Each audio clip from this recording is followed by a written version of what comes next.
Mimbar ya Ijumaa.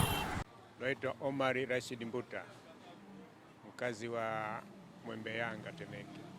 Tabia zinazonyoa dini ya mtu, kwanza kutoamini kwamba Mwenyezi Mungu yupo na mitume wake, na kumshirikisha Mwenyezi Mungu na kutokuamini yale yote aliyoshusha Mwenyezi Mungu, kama vile kwamba kiyama kipo, muona bwana, mitume wapo, wewe yale unayakataa, basi zile zinakutoa katika dini kabisa.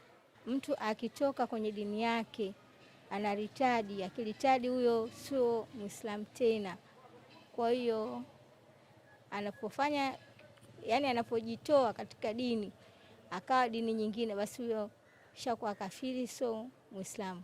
Ukiwa kama Muislamu ambao uliokamilika, wa wazazi wa baba na mama aidha na babu, ukawa Muislamu kamili kabisa, alafu ulione tendo la Kiislamu linapotoshwa aidha alafu wewe unashindwa kulisimamia au unashindwa kulipigania, ikiwa ni Muislamu kamili, inawezekana pia likakutoa kwenye eneo la dini yetu ya Kiislamu.